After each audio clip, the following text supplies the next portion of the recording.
Hello and welcome to our webinar on preparing for COVID-19 recovery, loan options, and forgiveness strategy. Today is January 14th, 2021. Again, a very nice, beautiful day. A little chilly, but a great day to get out there.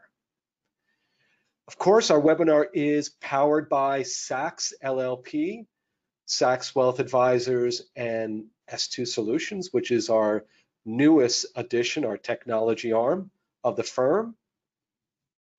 And this is the slide which I am required to state that, folks, we're providing this as information only, so therefore it doesn't constitute the provision of legal advice, tax advice, accounting services, investment advice, or professional consulting of any kind. And therefore, before you make a decision or take any action, you should be consulting your professional advisor, who can be provided with all the pertinent facts relevant to your particular situation. And of course, we are always there to help. All you need to do is reach out. So let's talk about CPE considerations. Some of you do need CPE, and some of you would like to know how you can get that CPE. So again, kind of rehashing those rules. First, you have to actually attend and be on session at least for 50 minutes in order to get 1 hour of CPE credit. You need to answer 3 out of the 4 polling questions. You need to also complete the evaluation. You can see in the handouts where it says participation evaluation sheet. Not only do you need to fill it out, you need to send it in. And of course, you need to pay attention. We actually know those who are not paying attention. So we want to grant CPE to you also. Those are the rules.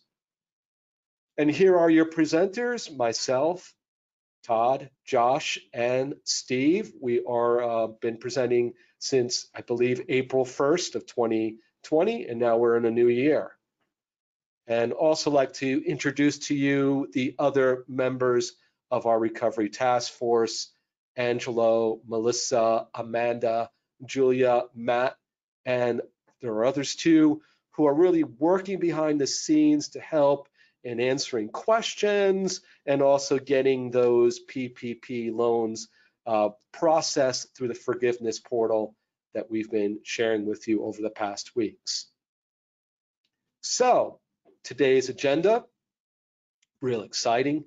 We're just doing the introduction now. We're going to talk about the Paycheck Protection Program updates, which includes the new interim final rules, loan application timing, the ever exciting employee retention credit, which I think you all should really pay attention to that part, the economic injury disaster loan program extension, and also what we still don't know. So let's go on to our very first polling question, poll number 1. Okay, this is one that you should know the answer to. It doesn't require a whole lot of thought. And if you don't know the answer to this one, then I don't know how to help you. Does your company plan on applying or has applied for PPP to second draw? So one of these answers you should be able to give: yes, no, or not sure. So yes, no, not sure. Do you plan on applying or have you applied for the PPP to second draw? And I'll give it some time because I want to make sure that everyone who wants to get the CPE does get the CPE. Obviously, if you don't want CPE, you don't have to vote, but you can as well. We'll give it a little bit more time.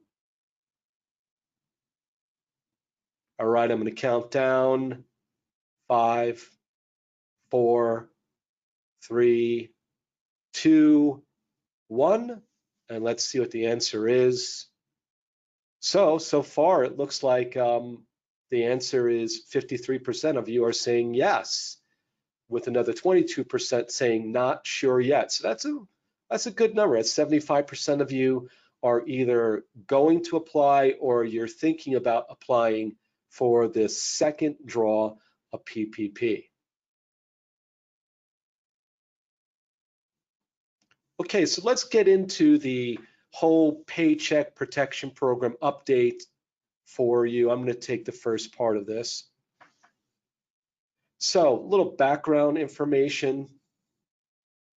The Consolidated Appropriations Act of 2021, abbreviation is CAA, which came out with $2.3 trillion in COVID-19 relief and other measures. And I believe Steve mentioned last time we were on that 5,593 pages of legislation was equal to 4 times the length of War and Peace.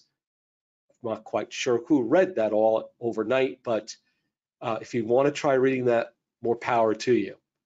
Also, $900 billion in COVID-19 related aid. President Trump signed the act into law on December 27th, 2020.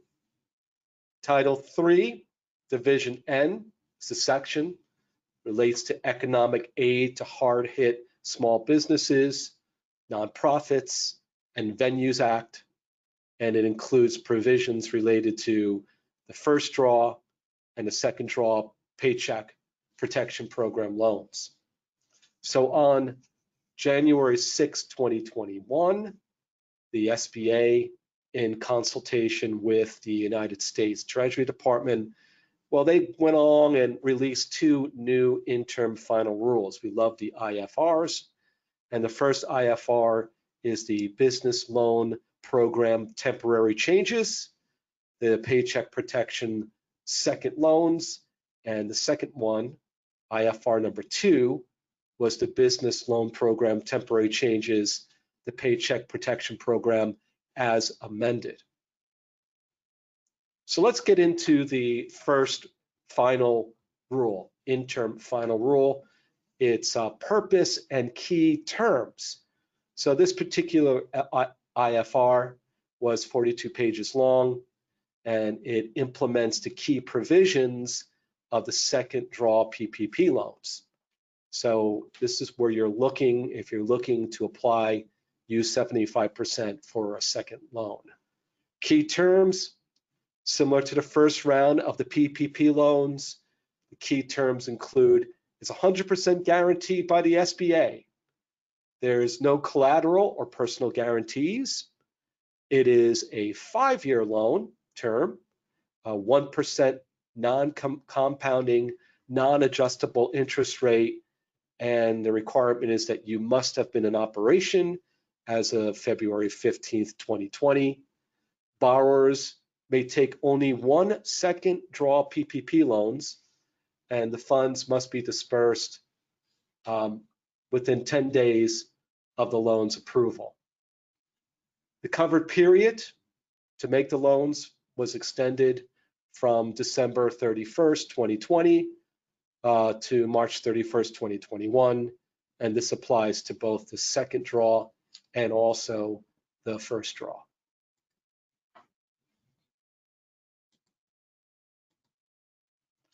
Let's talk about the eligibility requirements. First, the general eligibility requirement is that borrowers with 300 or fewer employees that experience a 25% or greater reduction in revenue in a quarter as compared to 2019, and you must have exhausted or will exhaust the first draw PPP funds prior to disbursement. So that's the general requirements. The eligible entities, business concerns, independent contractors, self-employed individuals, and sole proprietors. Also, nonprofit organizations who were eligible for the first draw PPP loans, veteran organizations, and tribal business concerns. In addition to the above referenced entities, the CAA expanded eligibility for the following entities: housing co-ops, small agricultural co-ops, eligible IRC 501c6 organizations, destination marketing organizations, eligible nonprofit news organizations. And note that these entities must have received and exhausted the first draw PPP. Housing cooperatives, the requirement was to have 300 or fewer employees. And for the eligible IRC 501c6 organizations, the requirement is 300 or fewer employees and may not receive more than 15% of the receipts from lobbying. Lobbying may not comprise more than 15% of activities. And the cost of lobbying activities may not exceed $1 million during the most recent tax year that ended prior to February 15th, 2020. And also professional sports leagues or organizations with the purpose of promoting or participating in a campaign or other political activities are ineligible. The other category, destination marketing organizations, again, 300 or fewer employees. They may not receive more than 15% of the receipts from lobbying, and lobbying may not comprise more than 15% of activities, and the entity is registered as an IRC Section 501c organization, a quasi-government entity, or political or state or local government. Continuing on with eligibility. All right, eligible nonprofit news organizations. That is FCC license holders and newspapers with more than one physical location. No more than 500 employees per physical location or the applicable SBA size standard. Section 511 public colleges and universities. Organizations must certify that the loan will support locally focused or emergency information. And affiliation rules for newspapers, TV and radio broadcasters and public broadcasters, provided the organization has no more than 500 employees per physical location or follow the alternative size standard. Eligibility is prohibited, Eligibility prohibition is waived for publicly traded news organizations if the business, that loan will support locally focused or emergency content. And then also the employee retention credit, the PPP recipients are eligible for the employee retention credit, which Steve is going to talk about later. So let's talk about ineligible entities. There are stipulations in 13 CFR 121.110 and 13 CFR 121.111 that continue to apply. Financial businesses primarily engaged in lending, certain passive businesses, life insurance companies, they're entitled driving more than 1/3 of their annual gross revenue from gambling, entities engaged in illegal activities, etc. Also ineligible, businesses primarily engaged in political or lobbying activities, which doesn't surprise me at all. Entities created in and organized under the laws of or have significant operations in the People's Republic of China or the Special Administrative Region of Hong Kong, have members who are residents of the People's Republic of China. Any person required to submit a having a hard time today. Registration statement under Section 2 of the Foreign Agent Registration Act of 1838 and recipients of a shuttered venue operation grant. Entities in which the president, the vice president, head of an executive department or a member of Congress or spouse of such person owns, controls, or holds at least 20% of any class of stock, and also publicly traded companies. Let's talk about the affiliation rules. They're similar to the first draw PPP loans, beyond those of your typical financial accounting and tax rules. The borrower is considered together with its affiliates to determine eligibility. That's important. I'll say that again. The borrower is considered together with its affiliates to determine eligibility. And the affiliation rule waivers are for food service and accommodation industry borrowers, franchises, eligible news organizations, housing co-ops, and religious organizations. So here's a question that we are getting, probably keep getting, about revenue recognition. 25% reduction in gross receipts in any one 2020 quarter versus 2019 quarter. So just to clarify that, we're talking about the annual, on an annual basis. If you're a fiscal year end, you need to consider it on an annual basis. 2020 versus 2019.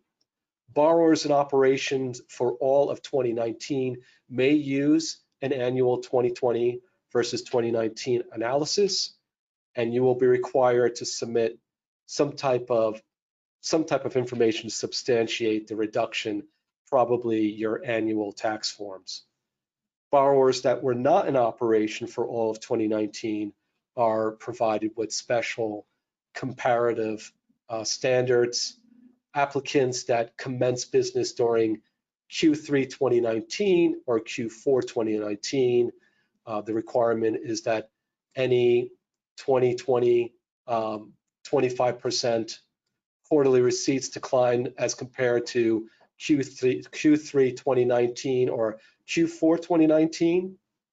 Applicants that commence business during Q4 2019, any 2020 25% quarterly gross receipts as compared to Q4 2019, and applicants that commence business prior to February 15th, 2020, Q2 2020, Q3 2020, or Q4 2020 gross receipt decline as compared to Q1 2020.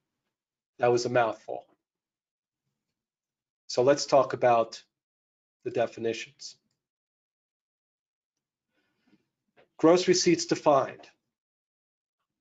Calculated similarly to the definition contained in 13 CFR 121.104 of the SBA's size requirements, which includes all revenue, whatever form, received or accrued from whatever source, including from sale of products or services, interest, dividends, royalties, fees or commissions, and they're reduced by any returns and allowances.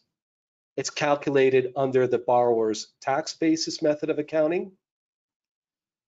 Continuing to point out that first draw PPP loans are excluded from gross receipts, and right now that's the only thing that we know is excluded. So the idle loans and other things we have not been told are excluded, and we'll comment on that a little bit later.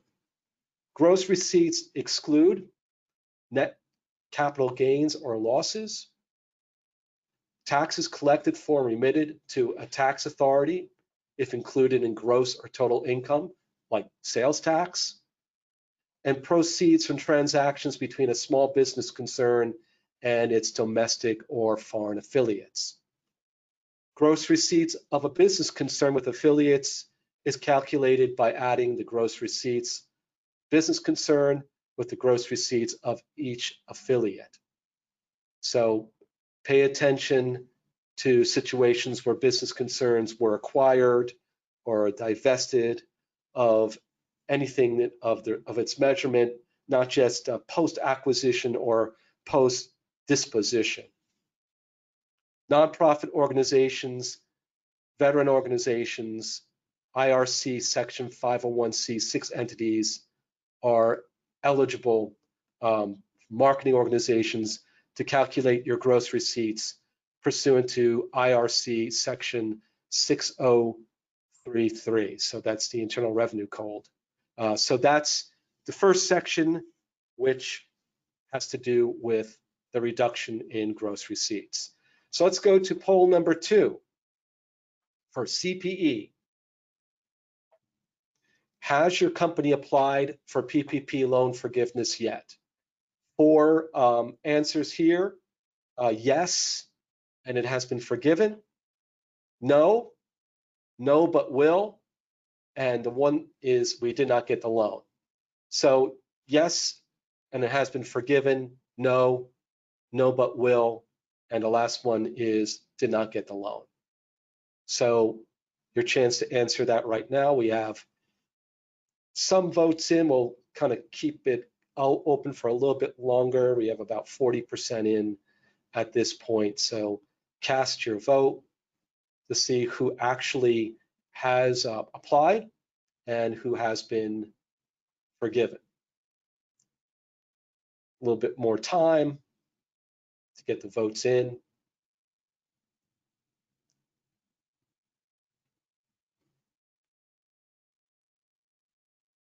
Almost up to the 70% mark. And I'm going to do the countdown. 5, 4, 3, 2, 1. And the answer is, it looks like 68% of you have not applied for forgiveness yet, but you are planning on applying for forgiveness. It looks like 16% have applied for forgiveness and have received it, and the rest is what the rest is. Okay, so I'm going to turn over this next section to Josh, who's going to continue to tell us about the internal final rule number 1 and 2. Josh, take it away.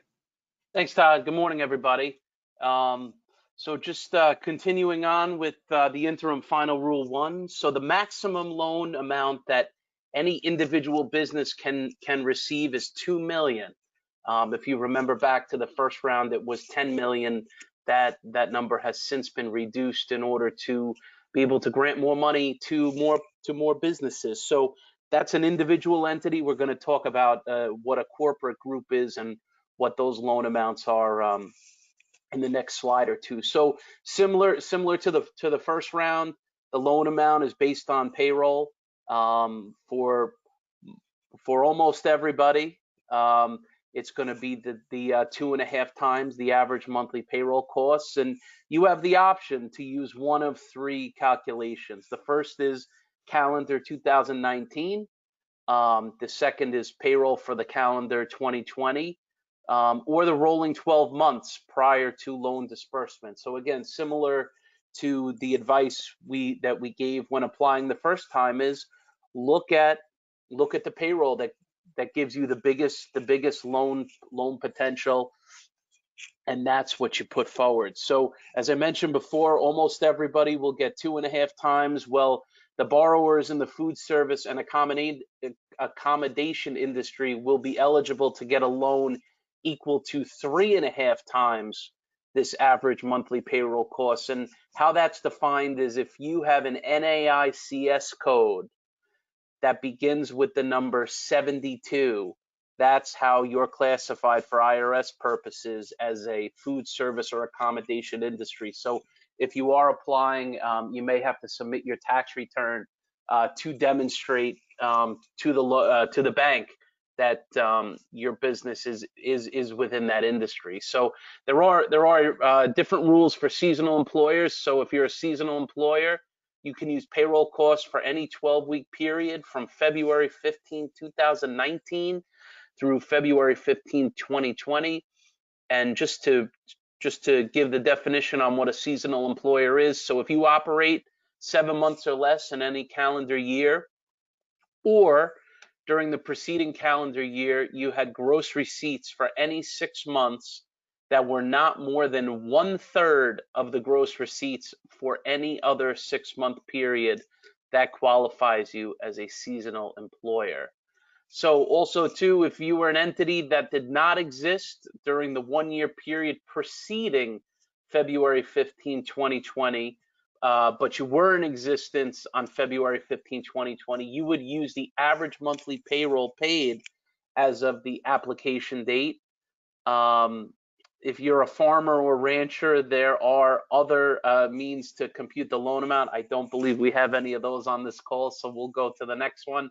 And then, as I mentioned in the beginning, there are different rules for corporate groups. So if you have businesses that are part of a single corporate group, okay, you may not receive more than 4 million in the aggregate with respect to your second draw PPP funding. And the definition of a single corporate group is a business that is directly or indirectly majority owned by a common parent. So again, keep in mind with the business affiliation rules and how that affects your loan size and your ability to borrow with respect to this program. So the documentation which you have to provide the banks in order to get the second round of PPP loan. So if you are applying for a $150,000 or more loan, you will have to submit documentation as part of your loan application submission to include annual tax forms, quarterly financial statements, or bank statements, which will demonstrate to the bank the reduction in gross revenue for those, as Todd mentioned before, to substantiate again the reduction in gross revenue that makes you eligible for this loan. If you have other loans, the documentation will be submitted with the loan forgiveness application. The SBA may still request this information even if loan forgiveness is not pursued. Remember all those good certifications that were signed when you originally applied. Those all still hold true during this whole process. So the forms are out. So on January 8th of 2021, the SBA released the following 2 loan applications, which are included in the handout section. So if you wanted to take a browse through those, so there's 2 forms. The first one is Form 2483 SD, which is the loan application for PPP2. And if not, if you have not received the PPP1 loan, you would submit Form 2483, which has been updated from the original form that people submitted back in April. So again, documentation requirements with respect to submission of the loan. Again, we're going to need to submit documentation required to substantiate the payroll cost calculation. So fortunately, if you use the 2019 payroll or the trailing 12-month payroll when you applied for PPP Loan 1, and you're going to elect to choose the same, payroll period for purposes of calculation, good chances are the bank already has that information. But if not, you're going to have to submit the new documentation that supports the payroll for which you will be using as a basis for your loan computation. Okay, so wanted to take a minute just to revisit what the certifications are. Again, when it comes down to it, this is what the SBA has to hang their hat on. So you want to make sure again that you meet these certifications in order to apply, for the first loan or for the second loan. So just want to take a minute again to go through those. So the applicant was in operations on February 15, 2020 and has not permanently closed. So if your business has closed, do not apply. If the business was either an eligible self-employed individual, an independent contractor, a sole proprietorship with no employees, or a business that had employees for whom it paid salaries and payroll taxes, or paid independent contractors as reported on Form 1099 MSC. So you've got to be a valid business, of course. You need to attest to the fact that the current economic uncertainty makes this loan request necessary to support the ongoing operations of the applicant. So do you really need the money? And I think that's really, the $1 million question. Our concern, as we've always said when we've discussed, the SBA and their audits, is, the SBA has the hindsight of looking backwards, right? And the ability to play Monday morning quarterback. And now, if you think about how you finish the year, is the loan really necessary to go forward? Now, we all know that there is tremendous uncertainty. We don't know what the impact of the vaccine is going to have in terms of people getting back to work. We know there's issues overseas. So, there still is plenty of uncertainty with respect to the lay of the business land. Pursuant to the PPP rules, again, same as round one, the money will be used to retain workers and maintain payroll, right? Make payments for mortgage interest, rent, utilities. They've expanded the definition to now include covered operations expenditures, covered property damage costs, covered supplier costs, and PPE.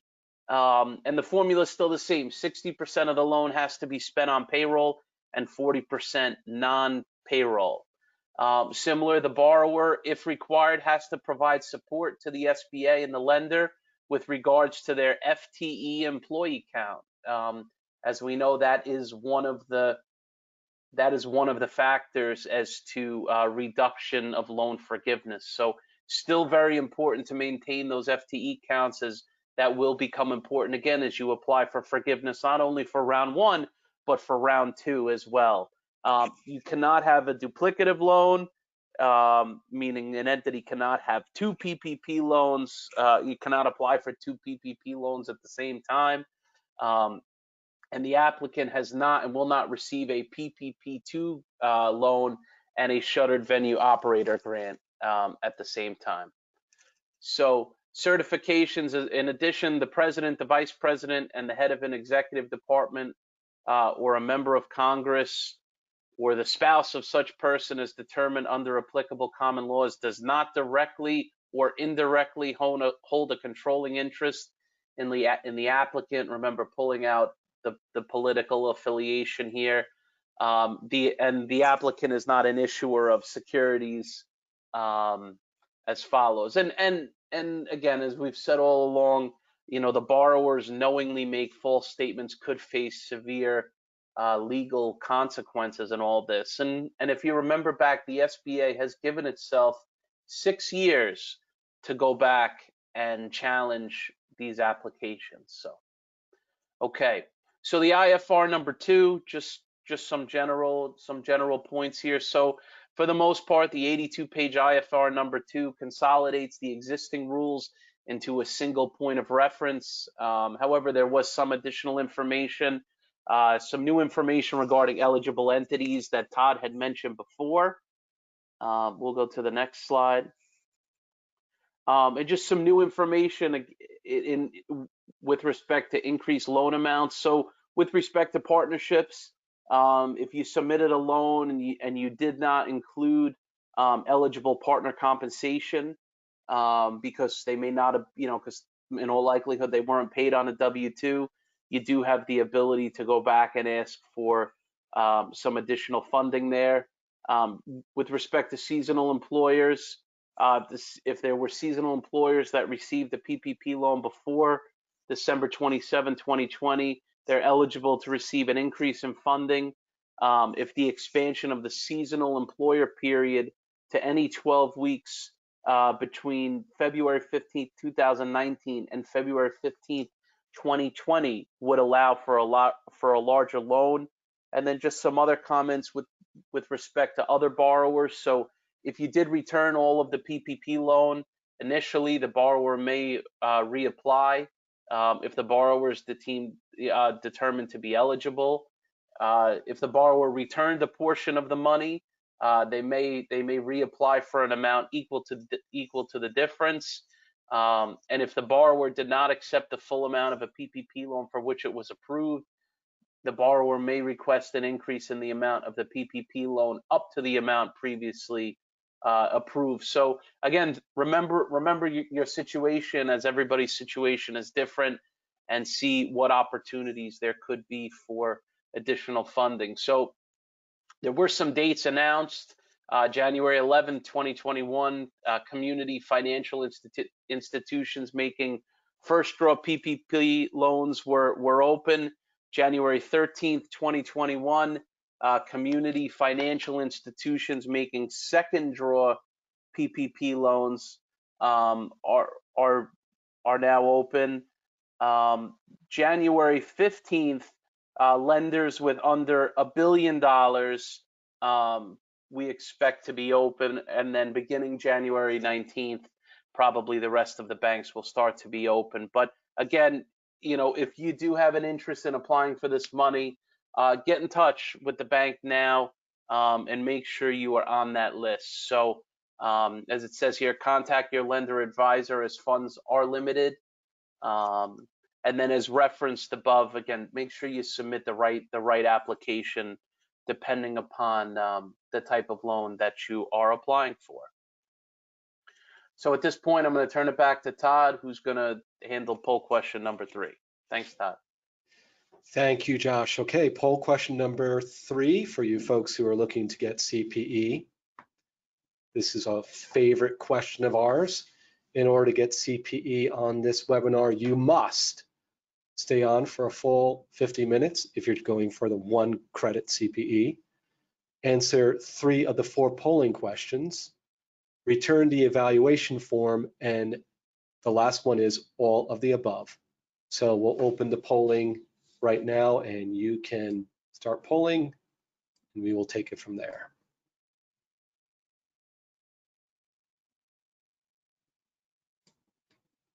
So is it stay on for a full 50 minutes, answer 3 of the 4 polling questions, return the evaluation form, or all of the above? This one, you should have picked this one pretty quick. So 5, 4, 3, 2, 1.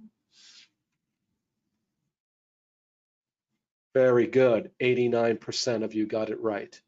For those of you who picked anything other than all the above, you may not get CPE if you follow your own instructions. All right, we're going to turn this back over to my partner, Steve, who's going to tell you all about the exciting employee retention credit, which I think you should pay close attention to. Steve, tell them why. Thank you, Todd. Good morning, everybody. Welcome to our first, I guess I shouldn't be welcoming you, you've already been on, but this is our first webinar of 2021, but certainly won't be our last. So there have been some new and exciting developments related to the employee retention credit, which I'm going to cover today. Prior to the CAA that Todd mentioned, the issuance into law, borrowers who received the PPP loans were not eligible for the employee retention credit. So the purpose of these webinars, for the most part, has been the PPP. So therefore, we weren't focused on that under the assumption that most borrowers had indeed received the PPP and therefore were ineligible for the employee retention credit. Well, lo and behold, the CAA basically eliminated those rules. And you can see here on the second line of our chart that yes, borrowers that receive a PPP are now eligible for the employee retention credit, and it can be claimed retroactive. So even though 2020 is over, you can still go back and claim the credit. So we're going to go through those rules as well.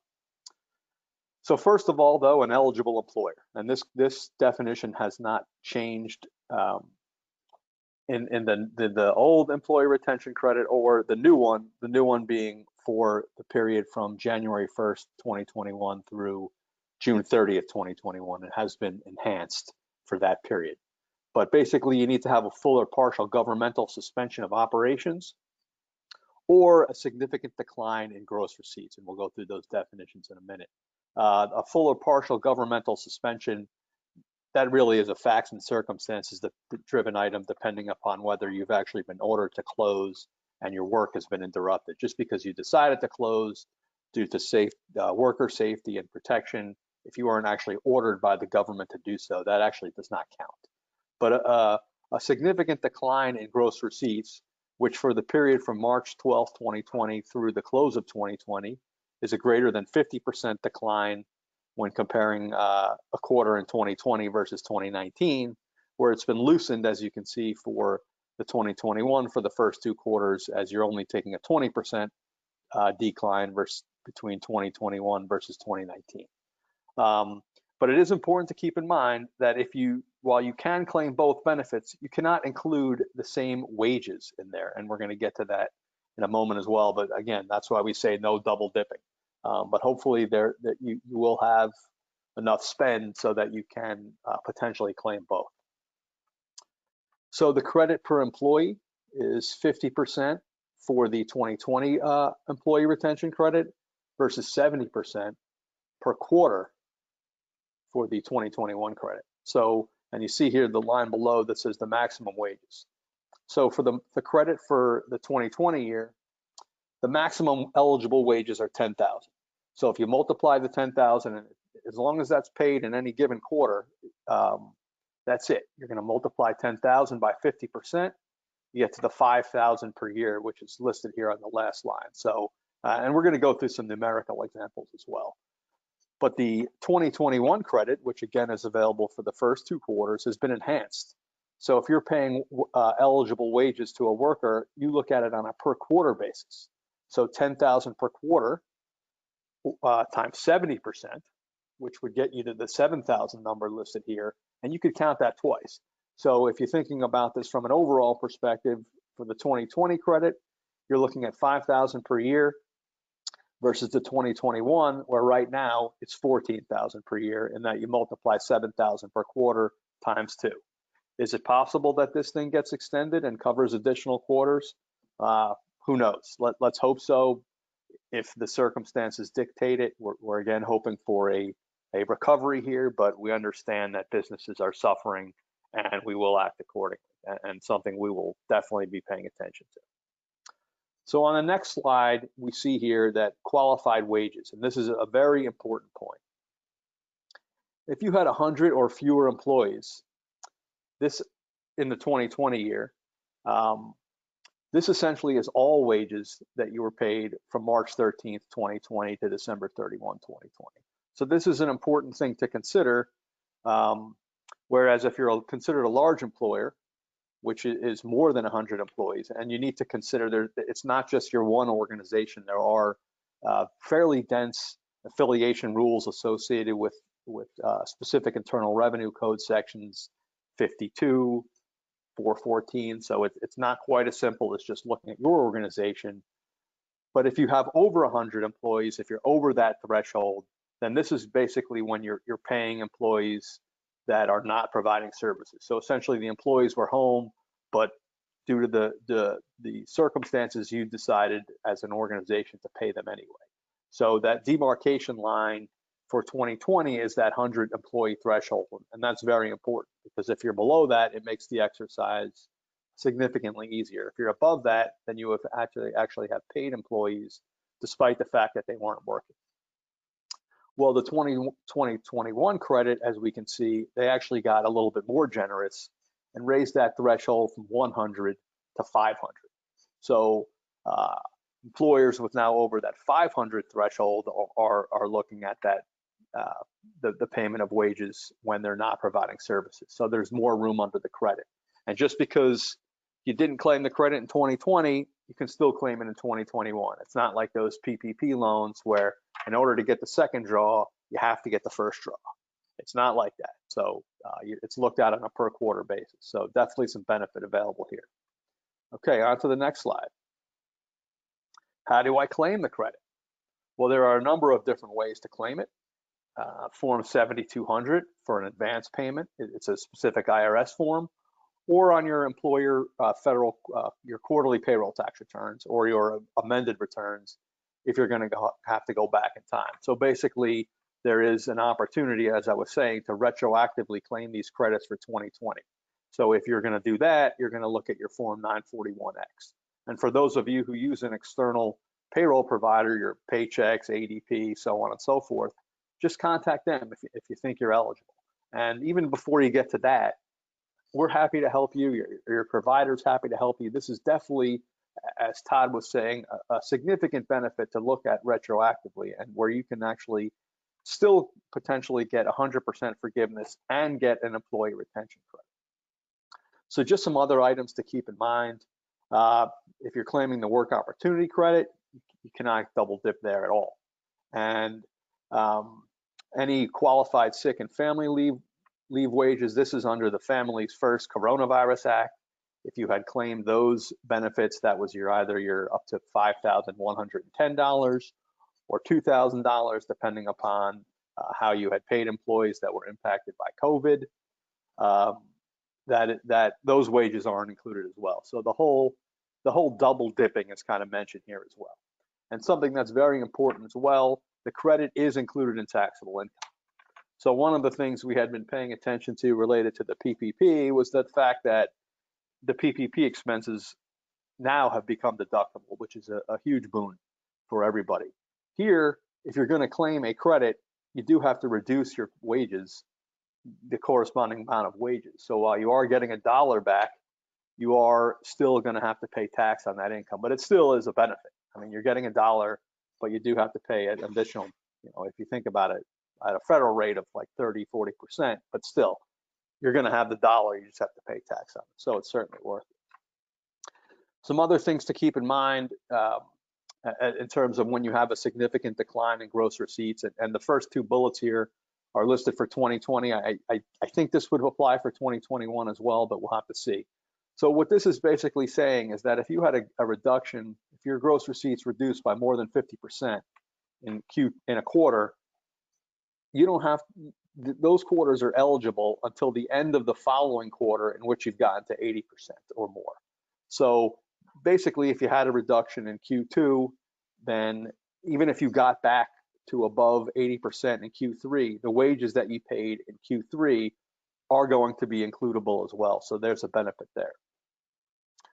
For 2021, pardon me, for 2021, if the business did not exist at the beginning of the same quarter of 2019, because you're comparing 2021 receipts to 2019 receipts, you can use 2020. And then there's an option to elect to satisfy the test by looking at the preceding calendar quarter. And the language is here, and reading it will make your head spin. And again, the act was 56+ pages. So we tried to just make this as try to ease it up a little bit. But if you're Q1 2021 versus Q1 2019, if you're not below that 20%, you could compare Q4 2020 to Q4 2019. And if you are below the 20% threshold there, you still qualify. And not to worry, we're going to go through an example. So next slide. All right, here's an example. As I was saying before, you see here that in the first quarter of 2019 versus 2020, the borrower had a 48% or had a 52% reduction, meaning 48%. But now at the end of during the second quarter, they've gotten them back above the 80% threshold.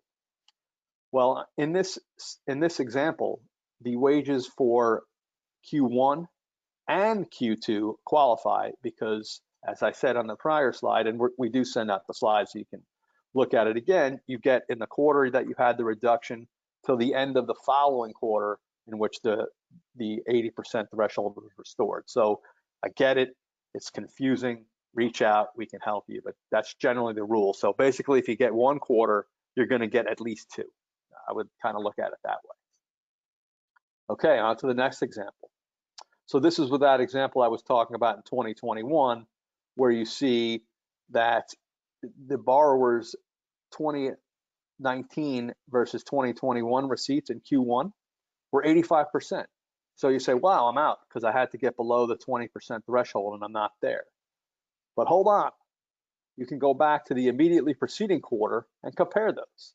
So you see my 2019 receipts in the fourth quarter of 2019 were 300,000, where in 2020, they were 200,000, which represents a 34% decline, which is why it says it's 66%. So therefore, you are eligible, and then you can use your 2021 wages. Again, I understand it's confusing, but hopefully you can look back to these slides or reach out and we can help you. We're going to go through some actual numerical examples on the next slides as well. All right, so we've made some assumptions here. Company ABC is an eligible employer. And we are assuming, again, that the wages are excluded from PPP.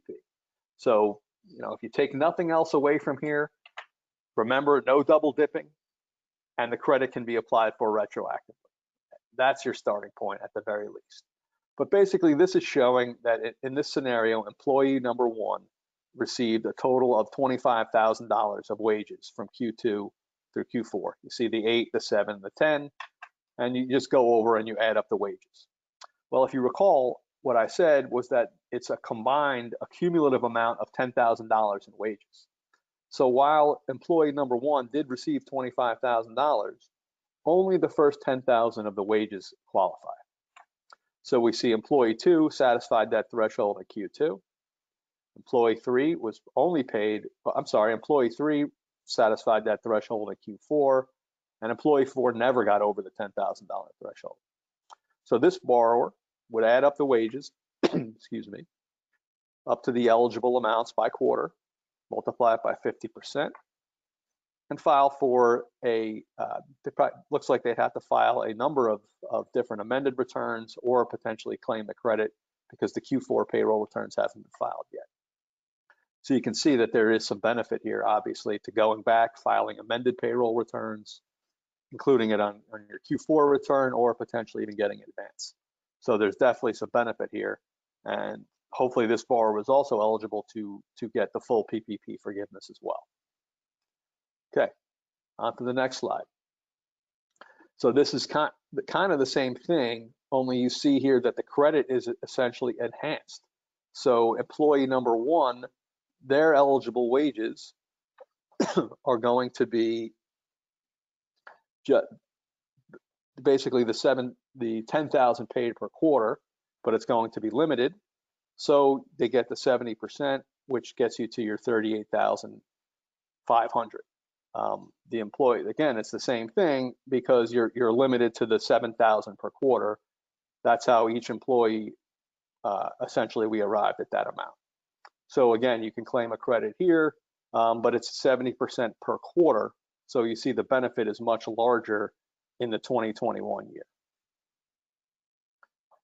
Okay, so covering that, and I get it, it's confusing, it's thick, it's dense. Reach out, we're here to help. But again, there is some potential benefit on there, and we wouldn't want you to potentially leave it on the table. So if there's something that we or anybody else can do to help, I would certainly not just gloss over this. So something that came out recently, within the past 2 weeks or so, but we haven't spoken with you since, was that the EIDL program, the Economic Injury Disaster Loans, the SBA had extended that. The program had expired on December 31st, 2020. It's now been extended through the end of this year. And this is a traditional loan program that's administered directly through the SBA. So if you are looking to get this loan, go onto the SBA website. You can apply there. This basically provides borrowers with economic relief, like I said, a traditional loan program. So therefore, it has a 30-year amortization period, and the interest rate ranges from 2.75 to 3.75%, depending upon if you're a nonprofit or a for-profit borrower. And as of now, the SBA is giving out loans of $150,000 or less. There is a higher threshold, but that's kind of what they've limited it to. So something to pay attention to if you are looking for additional forms of relief. And lastly, the $10,000 EIDL advance, while the program was reopened, it's only for certain borrowers in low-income communities. So something to pay attention to here if you're in that low-income community, and we also will pay attention to see if something comes up and this program is somehow extended again to all borrowers. So before I get on to the last section, I'm going to turn it back over to Todd for poll number 4. Todd? Thanks, Steve. Poll number 4, this is your last chance to get the polling questions in so you can get the CPE. Should be pretty easy to answer this one. Do you believe that the employee retention credit will benefit you in the first 2 quarters of 2021? So we're looking at 2021. Do you believe that it will benefit you? Yes, no, or not sure? Go to the polls. We'll give you a little bit of time to answer those questions. Yes, no, or not sure. Yes, no, or not sure, the employee retention credit. Okay, I'm going to count down. 5, 4, 3, 2, 1. What's the answer? Looks like 41% of you said not sure and 29% yes. So it's still 70% of you are going to either apply or you're going to look into it. That's very good. Steve, you're going to go through this last section of what we still don't know. Steve, tell us what we still don't know. Okay, thank you, Todd. And this is just a excerpt. We could probably have a whole nother webinar on what we still don't know, but I think the SBA has been timely in releasing guidance. So we are expecting some additional guidance related to the 150,000 or less loan forgiveness forms, because that's supposed to be a simplified form. But here are just some questions that we've had or we've received as we've been preparing for these loans. How does the $2 million audit threshold apply? And this goes back to the certification that borrowers basically had to indicate that Josh mentioned before, but any loan over 2 million was basically going to be automatically audited by the SBA. So does this mean that borrowers that received loans, say if you got a $1.5 million loan in round one and an $800,000 loan in round two, you're over 2 million cumulatively, will this apply to you? Let's open. And will the $2 million threshold be lowered for second draw loans? Will the change in presidential administration impact the PPP? A good question, fair. It remains to be seen. I know there's another stimulus bill on the table from the Biden administration, so we'll see how the PPP is impacted. Will there be additional funding to this round? And we know that there's $284.5 billion associated with the PPP. Will that run out? We saw the first round of PPP funds run out fairly quickly when the loan threshold was up to 10 million. With 2 million, is there enough in there? We'll see. Will there be PPP 3? That's a mouthful. Right now, the covered period ends at the end of this quarter, this calendar quarter. Will that be extended? Because if you think about it, borrowers, as Josh had mentioned, the loan portal is open, so borrowers are essentially going to have around 2 months or so to spend all this money. But it's based on 2.5x of payroll. So will there be enough time to spend this, and will they extend the covered period? And this is a big one, and something that we've received on a number of occasions is that will the SBA use hindsight as part of the loan forgiveness process? Our feeling on this and our consultation with the SBA, or I'm sorry, with the AICPA, is that the certification that borrowers made was done at the time of the loan. So to use hindsight to say, well, the year was more successful and we ended up not needing that PPP funding. Well, we hope that's not the case. I think it's important to look at and make sure you have your documents in order, especially for borrowers that are going to be required to fill out the form 3509 or 3510, the loan necessity questionnaire. Make sure you've documented as to why you needed the loan at the time that you actually took it, and make sure you have reasons there. And you're really going to have to look at your financial picture as a whole. But our belief and our understanding is that these loans were provided to keep people on payroll and to keep people employed. So that is going to be our belief, kind of a glass half full here, that was your intent. You needed the money back then to fund payroll back then. You kept people employed, and if you really think about it, if you had terminated those people, they would have needed to go on unemployment. And where does the unemployment money come from? It comes from the government. And where did the SBA money come from? It came from the government. So if you think about it, it's coming from the same place, only now you've done the right thing and kept people employed. So that is my own personal opinion. We'll have to see where this shakes out, but that's the approach that we're taking and hoping that the SBA takes to the extent any loans get audited. And I think we've reached the top of the hour here. So stay tuned. We know a lot of new information is coming out. Stay tuned to our e-blasts. We'll see when our next webinar will be, most likely within the next 2 weeks. And we wish everybody a nice day and stay safe and healthy, everybody. Stay safe and healthy, everybody. Take care.